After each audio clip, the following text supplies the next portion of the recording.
Hello everyone, I am Dr. Shakib Yasir Khan, ENT specialist at BN Clinic 19। आज हम बात करेंगे world deafness day पे, जो हर सितंबर के लास्ट संडे को मनाया जाता है। इसका एम है कि हम लोगों को अवेयर कराएं डेफनेस की तरफ, कि डेफनेस है क्या और इसके क्या प्रॉब्लम्स हैं, इसका क्या इम्पैक्ट है। आज दुनिया में 430 मिलियन से भी ज़्यादा डेफ लोग हैं और WHO के हिसाब से 2050 तक ये नंबर डबल हो जाएगा। डेफनेस कोई सिंपल प्रॉब्लम नहीं है, बट ये हमारे लाइफ को बहुत एडवर्स तरीके से इम्पैक्ट करता है।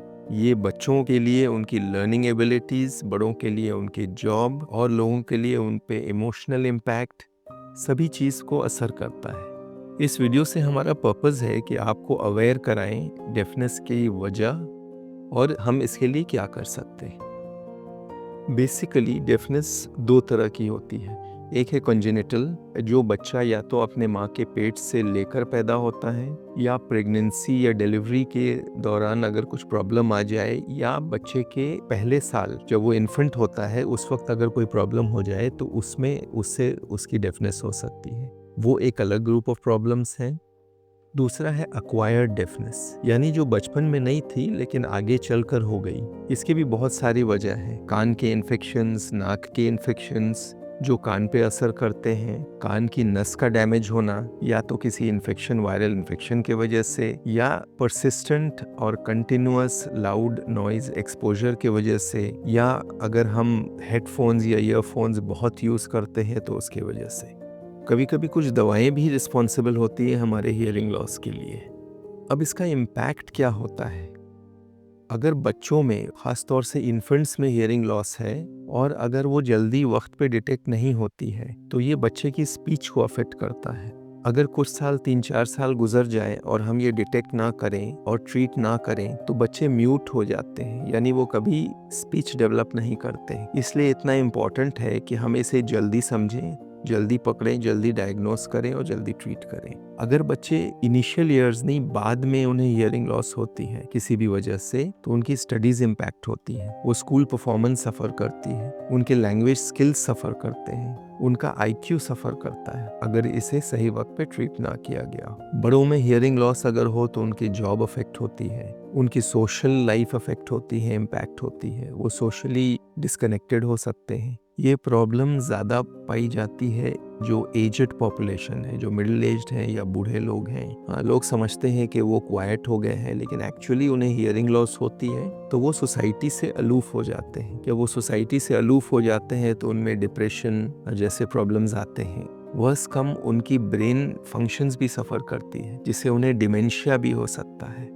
लेकिन आज हमारे पास मॉडर्न ऑप्शंस हैं, बोथ डायग्नोसिस के और ट्रीटमेंट के। हमें एक अवेयरनेस चाहिए हियरिंग की तरफ। हमें रेगुलरली, पहले बच्चों पे आते हैं, माँ बाप को जो उनके इन्फेंट्स होते हैं उन पे ध्यान देना चाहिए कि वो सुन पा रहे हैं कि नहीं। वो कैसे पता चलेगा? जो बच्चे के टॉयज़ होते हैं जिनमें आवाज़ें आती हैं, पेरेंट्स को सेंसिटिव होना पड़ेगा ये देखने के लिए कि जब वो टॉयज़ से बच्चा खेल रहा है तो बच्चा रिस्पॉन्ड कर रहा है कि नहीं, उनकी बातों पे, उनकी आवाज़ पे बच्चा रिस्पॉन्ड कर रहा है कि नहीं। अगर नहीं कर रहा है तो उसका चेकअप कराना चाहिए। आज हमारे पास ये डायग्नोस्टिक टूल्स हैं कि हम एक दिन के पैदा हुए बच्चे से लेकर बूढ़ों तक हम hearing test with full accuracy test कर सकते हैं।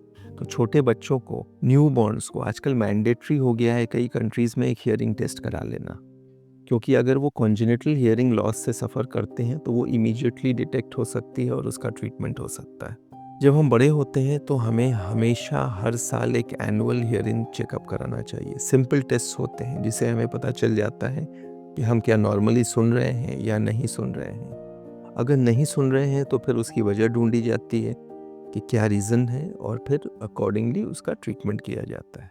अब प्रिवेंशन पे बात करते हैं, कैसे हम हियरिंग लॉस प्रिवेंट कर सकते हैं। सबसे इम्पॉर्टेंट चीज़ आज के ज़माने में है नॉइज़ी एनवायरनमेंट्स। जो लोग एक नॉइज़ी एनवायरनमेंट, जहाँ हमेशा शोर रहता है, एक बैकग्राउंड नॉइज़ रहती है, जैसे ट्रैफिक की नॉइज़, जैसे मशीनरी की नॉइज़, उस एनवायरनमेंट में रहते हैं, उनको ख़ास ख्याल रखना चाहिए। उनको अपने घरों की कंस्ट्रक्शंस ऐसी करवानी चाहिए कि उनके विंडोज़ और वॉल्स नॉइज़ रेजिस्टेंट या नॉइज़ प्रूफ हो, ताकि बाहर की आवाज़ें अंदर ना आ सके। जो लोग नॉइज़ी एनवायरनमेंट में काम करते हैं उन्हें ईयर प्लग्स यूज़ करना चाहिए कि ज़्यादा देर तक उनके कान नॉइज़ से एक्सपोज ना हो।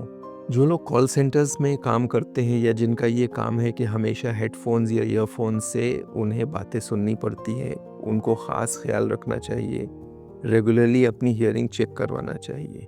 देखना चाहिए कि कहीं उनमें हियरिंग लॉस तो नहीं हो रही है। अगर हो रही है तो कभी-कभी उन्हें जॉब चेंज करने की भी ज़रूरत पड़ सकती है। बच्चे ख़ास तौर से उन्हें बहुत ज़्यादा देर तक ईयरफोन्स या हेडफोन्स यूज़ करने नहीं देना चाहिए और सबका एक रूटीन एनुअल हियरिंग चेकअप करवाना चाहिए। ये वर्ल्ड डेफनेस डे हमें ये याद दिलाता है कि डेफनेस यानी कम सुनना सिर्फ एक हेल्थ इशू नहीं है, ये सोशल इशू है। इससे न सिर्फ हमारी हेल्थ बल्कि हमारी पूरी ज़िंदगी पे इम्पैक्ट पड़ता है। सोशल इम्पैक्ट पड़ता है, हमारी पढ़ाई पे इम्पैक्ट पड़ता है, हमारी जॉब्स पे इम्पैक्ट पड़ता है, तो इसे ख़ास ध्यान देना चाहिए। मैं सभी से रिक्वेस्ट करता हूँ कि अपनी और अपनी फैमिली के हियरिंग हेल्थ का ध्यान रखें, रेगुलर चेकअप्स करवाते रहें। अर्ली डिटेक्शन हमें बहुत कुछ हेल्प कर सकता है।